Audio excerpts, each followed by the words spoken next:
Hi, and welcome to Creepy Crime Story, where the darkest truths aren't imagined, they're real. Florida didn't just print a lucky ticket, it crowned a $30 million winner. Within months, Abraham Shakespeare's phone began sending texts that didn't sound like him. In a place like Lakeland, a missing man isn't just a headline. It's a warning about how crime hunts proximity, not strangers. Before we get there, we anchor the baseline the way investigators do: who he was, what changed after the money, and where the paper trail first bent. Abraham Lee Shakespeare lived a modest life in Polk County, Florida. He worked long, physical jobs, delivery routes, day labor, more comfortable with cash than contracts, more at ease helping neighbors than sitting with accountants. In 2006, he claimed a Florida Lotto jackpot publicly recorded at tens of millions. He took a lump sum, the kind that puts your name in a database and your address on strangers' lips. The first thing the wind changed was not his values but his visibility.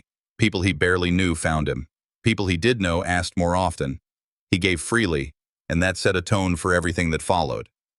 Case investigators start with victimology because it explains risk.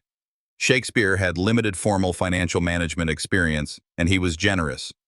That combination attracts intermediaries, some legitimate, some opportunistic.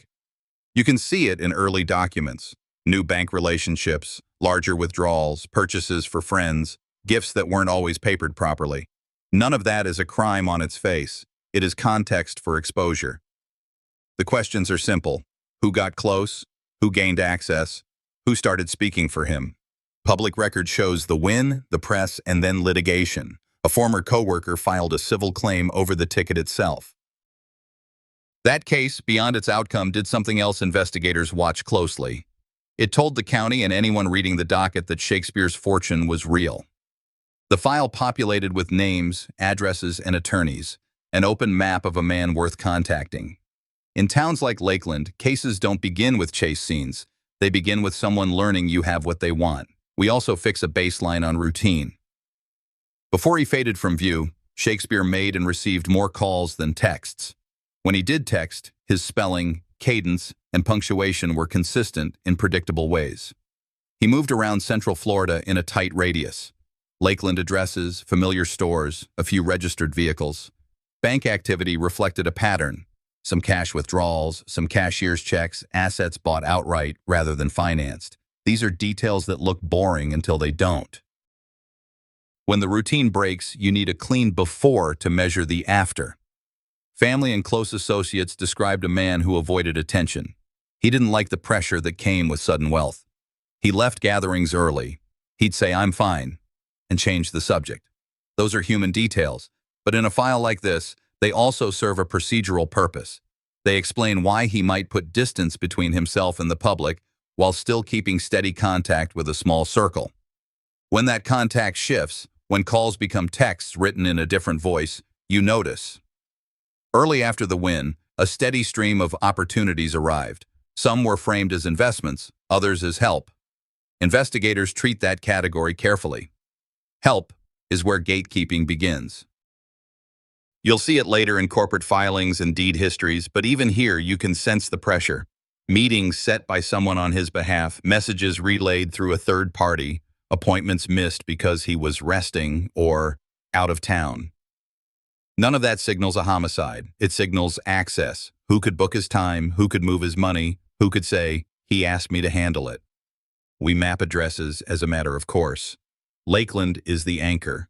Nearby communities show up in property records and business filings. As 2007 turns to 2008, the file thickens with administrative footprints: notarized forms, signatures on behalf of, titles paid for by a friend, drafts of things to be organized later. The data aligned a little too cleanly. Sometimes that was the problem. Clean lines in a messy life can mean someone is curating what you see. A word about why many windfall cases skew toward intermediaries. When large sums move, the gate is either guarded by fiduciaries with accountability or by informal brokers whose authority grows as the owner withdraws. Shakespeare's withdrawal wasn't dramatic. It was incremental. Fewer public appearances, fewer direct calls answered, more transactions routed through someone else's hands. If you've ever watched a fortune separate from its owner, you've seen these markers: convenience first, control second.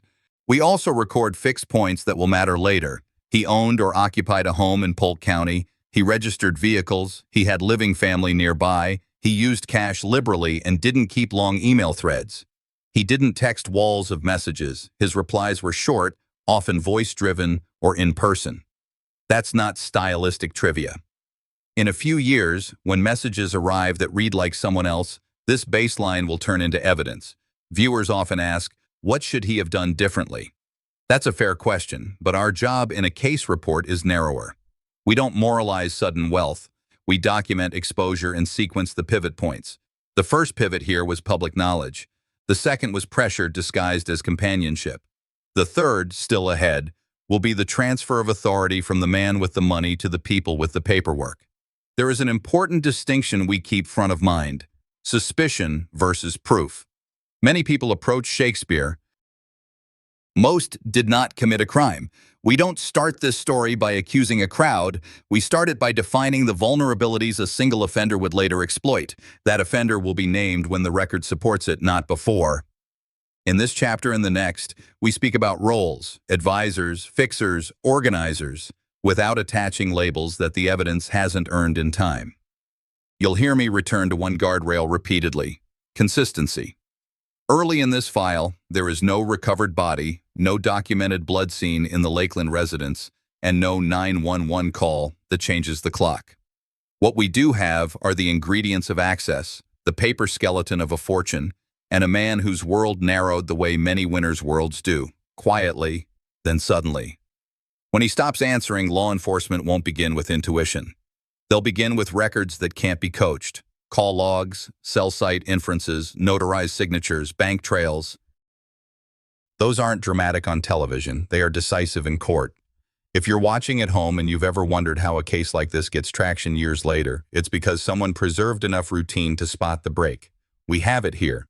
The next step is to show you how help becomes a gate, and how a gate becomes control of time, money, and access.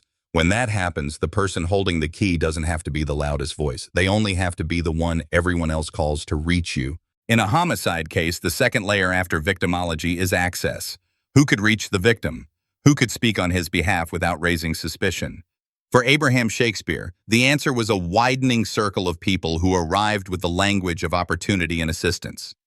By the end of 2007, Abraham's day-to-day was already different from the baseline we established in Chapter 1.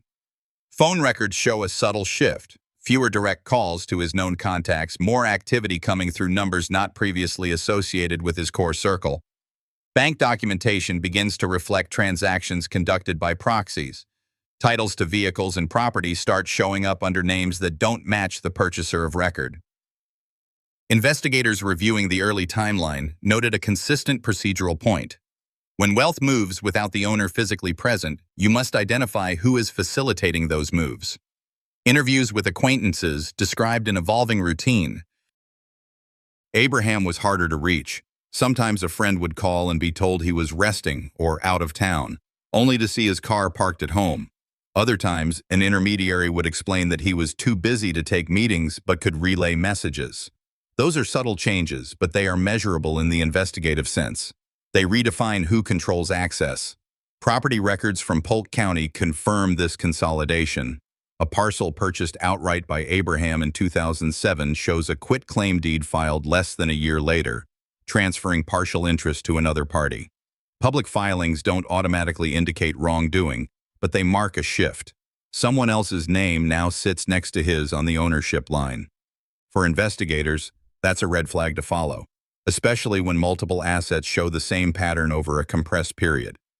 The phone logs from this era don't show the abrupt drop-off you see when a victim goes missing. Instead, they show a rerouting. Calls Abraham once made himself are now initiated by someone else's device, often from locations where he was not confirmed to be present. In technical terms, it's a change in the originating party profile. In plain terms, someone else is answering for him. Law enforcement in these cases relies on what they call points of contact. These are individuals who can confirm a subject's well-being through direct, recent interaction. In Abraham's case, by early 2008, most points of contact were mediated. That mediation is critical.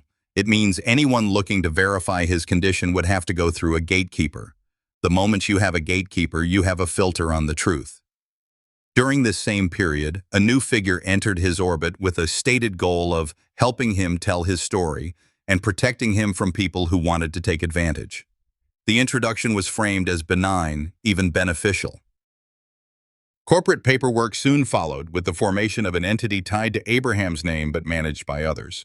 That entity began acquiring and managing assets previously held in his personal ownership. From a procedural standpoint, this is where the case moves from general exposure to specific vulnerability. A public lottery win will always draw attention, but creating formal structures that put another person in a position to speak, sign, and act for the owner changes the risk profile entirely. It doesn't prove a crime, but it narrows the pool of people who could misuse that access without immediate detection. In towns like Lakeland, people notice when a neighbor stops coming around. They also notice when someone new is suddenly in charge of the details. When interviews were conducted later, multiple acquaintances mentioned that you had to go through this intermediary to reach Abraham. The reasons given varied: protection from harassment, help with scheduling, even simple convenience. Each sounds plausible. Together, they create a picture of dependency. For investigators, the next question is always the same. How did the gate open, and how easily could it be locked from the other side? Access is an investigative pivot point. It defines who could control the victim's movements, communications, and finances. Once that control shifts, the line between assistance and exploitation can blur without immediate visibility. In the investigative sequence, the next layer after establishing access is tracking the formal transfer of control. For Abraham Shakespeare, this phase began in 2008, when an individual entered his orbit under the guise of helping to tell his story and protecting him from people who might take advantage. On the surface, it was a public relations angle, a plan to publish a book about his lottery win, his generosity, and the lessons learned from sudden wealth. On paper, it was something else entirely.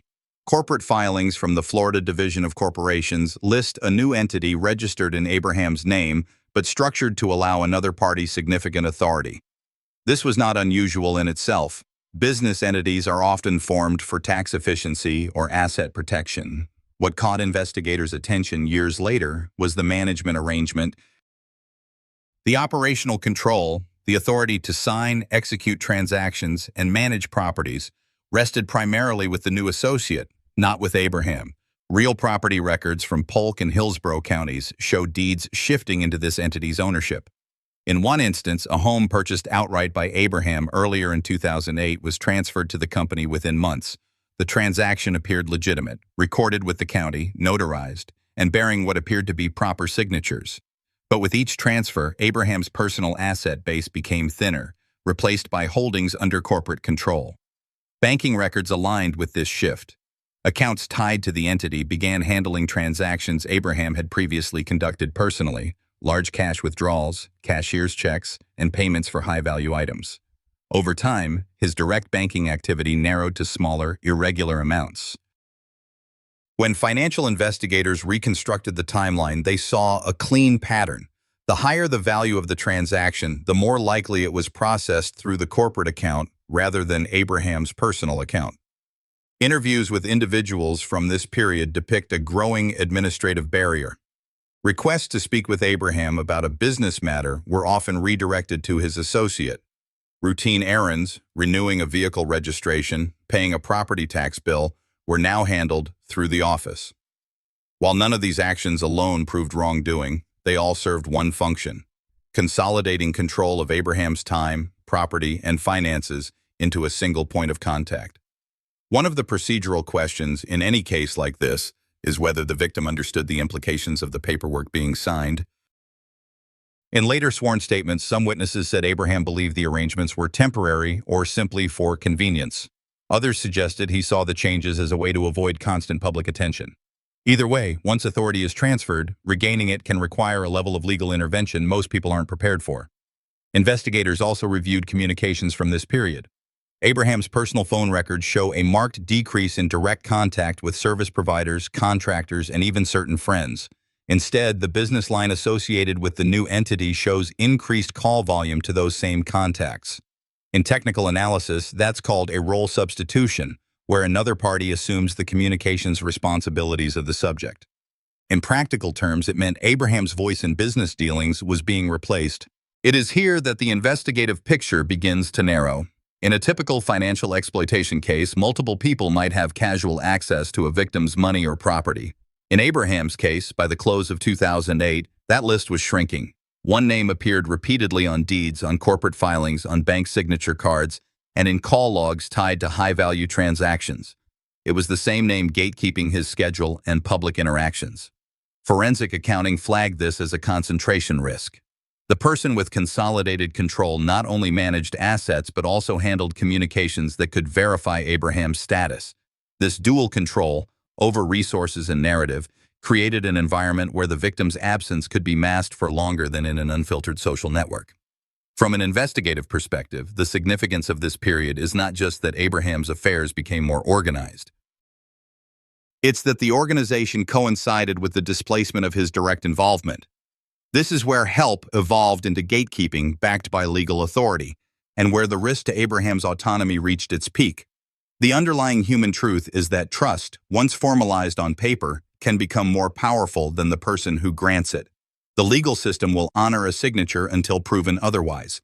That is why in many financial exploitation cases, the transfer of control happens before any overt crime, because once it's in place, it makes every subsequent move easier to execute and harder to reverse. When law enforcement began dissecting Abraham Shakespeare's financial history, the picture became clearer. Records from multiple banks showed large cash withdrawals and transfers following his lottery win.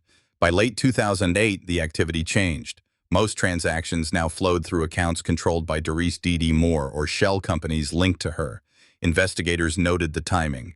These shifts aligned with Moore's entry into Shakespeare's life under the guise of documenting his story. The forensic accounting team followed a paper trail spanning real estate records, vehicle titles, and cashier's checks. Several properties originally bought in Shakespeare's name had been quietly retitled to Moore or her entities. None of these transfers reflected standard sale procedures, no legitimate purchase agreements, no proof of fair market value exchange. Instead, signatures appeared in quick succession, notarized under suspicious circumstances. Parallel to the financial probe, digital forensics specialists examined Moore's cell phone and email archives. Subpoenaed call records showed frequent contact with Shakespeare in the months leading to his disappearance, followed by abrupt cessation in late April 2009. Shortly after, her phone activity shifted toward contractors and associates, individuals later connected to the property where his remains would be found. Investigators also retrieved text messages that hinted at controlling behavior. Moore often spoke on Shakespeare's behalf to third parties, framing him as unavailable or on vacation.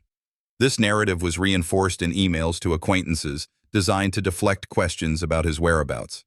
Detectives recognized a calculated effort to isolate him socially and financially before removing him from the picture entirely. By mid-investigation, authorities secured cooperation from a former associate of Moore. This witness disclosed that Moore had approached them about moving something heavy and later offered money for silence. The statement was corroborated by date-stamped phone records and fuel purchase receipts, placing Moore near the burial site days after Shakespeare was last seen alive. From an evidentiary standpoint, the financial anomalies and digital patterns established motive, means, and post-crime concealment strategy. While no single record proved murder, the aggregate weight of the timeline, money trail, and communication shifts strengthened the case narrative. Shakespeare's fortune had been systematically stripped, and his disappearance was not voluntary. The investigation moved from suspicion to structure when the records stopped echoing Abraham Shakespeare and started speaking for someone else. By the time detectives compared the banking ledgers with the call detail histories, one conclusion was hard to ignore. The money, the signatures, and the explanations were flowing through the same hands. The goal now was not theory, it was probable cause. Detectives pulled a consolidated timeline that overlaid three streams: financial transactions, communications activity, and property records. The last verified in-person sighting of Abraham sat early in the spring of 2009. In the weeks that followed, large value transactions continued, but they were executed through accounts and entities controlled by Dorice Dee Dee Moore. Title searches showed assets that had originated with Abraham shifting into corporate holdings, Moore managed. On paper, nothing looked dramatic. Each deed and bank draft had the right stamps and dates, but lined up against the vanishing physical presence of the owner, the pattern was clear. The data aligned a little too cleanly. Sometimes that was the problem. Phone companies returned call detail records under subpoena. Analysts mapped originating and terminating numbers, then plotted cell site sectors for relevant devices. Abraham's handset, historically quiet on texting, had sent messages that didn't match his style and, more importantly, were routed through towers that didn't place him at known locations in Polk County. During the same windows, Moore's device showed frequent calls and messages to contractors and associates connected to a property in Plant City, Hillsborough County. None of this proved a homicide. It proved control. Who was steering communications while the man behind the account fell silent? Financial investigators traced outgoing cashier's checks and cash withdrawals that coincided with improvements at the Plant City address. Vendor receipts and bank debits tied to Moore's business activity reflected payments for labor and materials associated with work on that property. Neighbors later documented seeing recent concrete work in the backyard. Standing alone, a slab is ordinary. In sequence, after a person disappears and funds are being redirected, it becomes a question to answer under oath. At the same time, the case picked up a human source. A former associate approached investigators and described conversations in which Moore allegedly tried to manage the narrative of Abraham's absence, floating stories that he had left town while continuing to speak for him. The source also described an offer of money connected to removing a problem and to securing a person willing to accept blame if the case turned. Detectives did not stop at statements.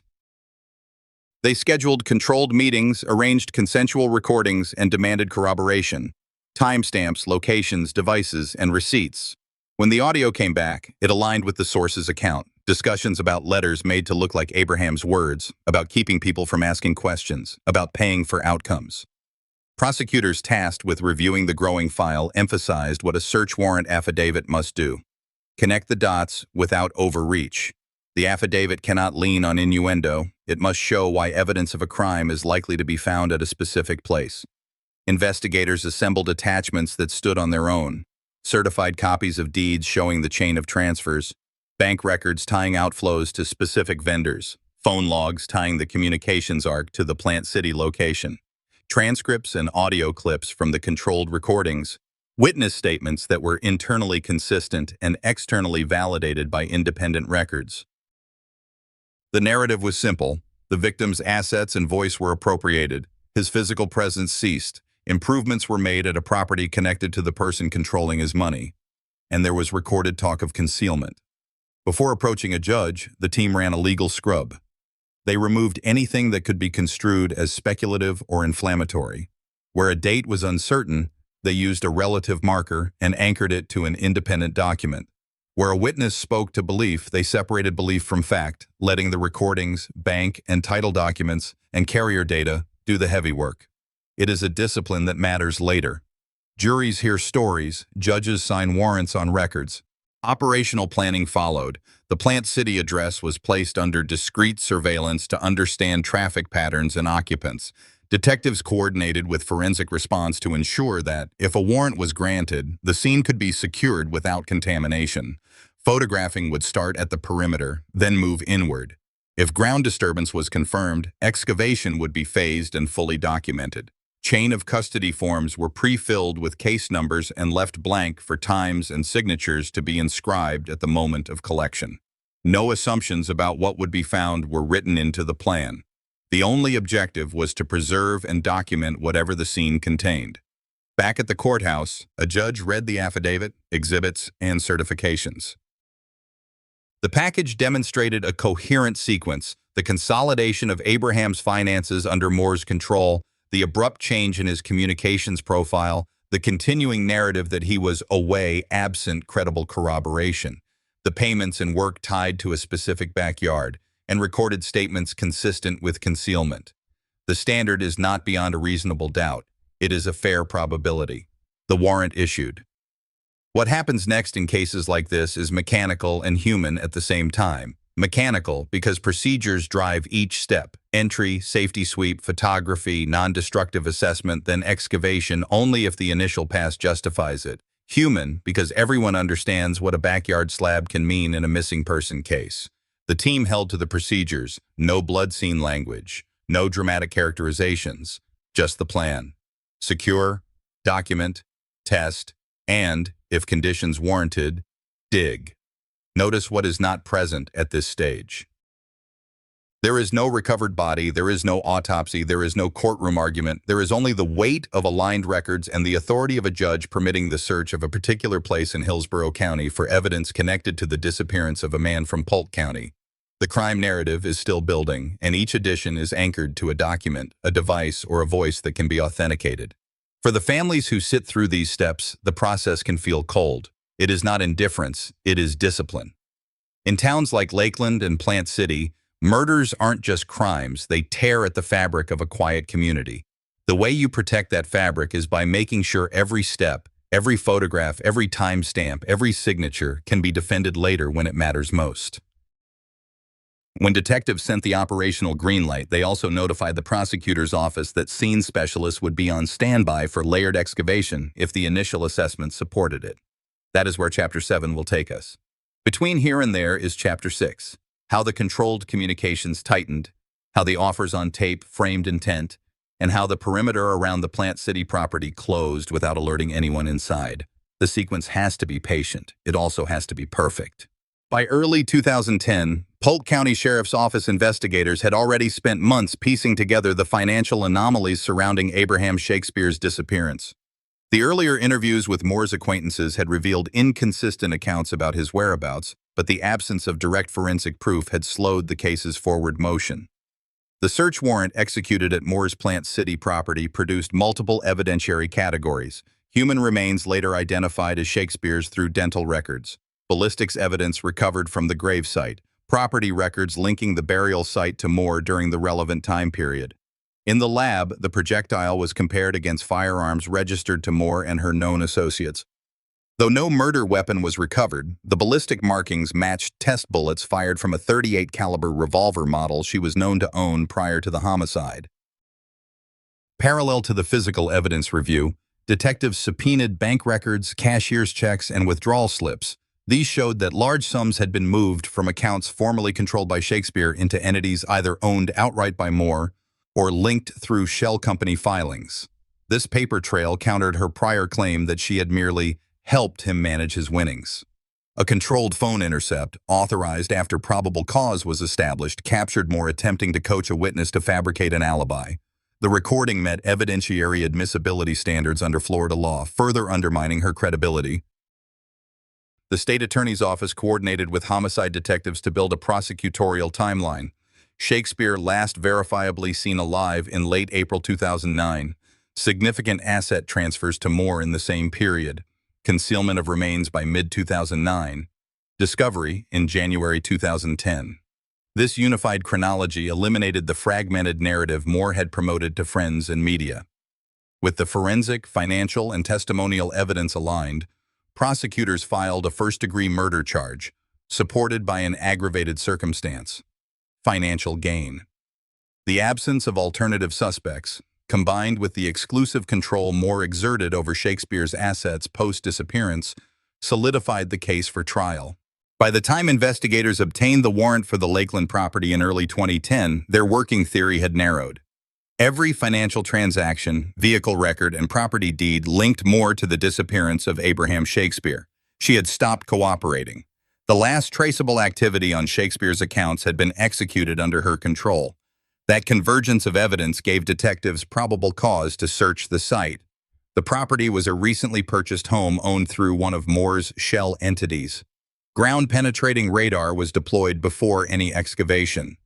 The scan revealed a dense anomaly beneath a freshly poured concrete slab near the rear of the property. This was not listed in the original site plans. Excavation began in careful layers. Crime scene technicians documented each stage with photographs and logs, chain of custody maintained for every item removed. Approximately 4 feet beneath the slab, wrapped in plastic and bound with tape, lay human remains in advanced decomposition. Clothing fragments and personal effects matched descriptions provided by Shakespeare's family. Dental comparison later confirmed the identity. No firearm was recovered on site, but ballistic analysis had already linked a .38 caliber revolver, seized earlier from a storage unit connected to Moore, to projectile fragments found in the remains. Cause of death was ruled a gunshot wound. The trajectory analysis indicated the shot had been fired from close range. Detectives integrated this physical evidence with witness testimony. One associate reported Moore had requested help moving a heavy object into the backyard months earlier. Another described seeing a large hole before the concrete was poured. These accounts were consistent with the burial timeline established by forensic entomology, which placed the interment in early 2009, after Shakespeare was last seen alive but before public claims that he had left town.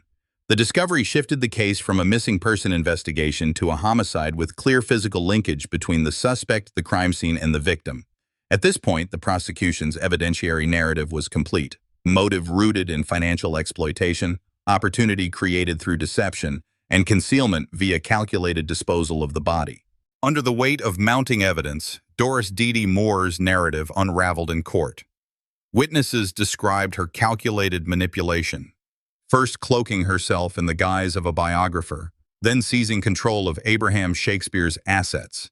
Financial records, property transfers, and testimony from those who saw her in possession of his belongings painted a clear pattern of exploitation.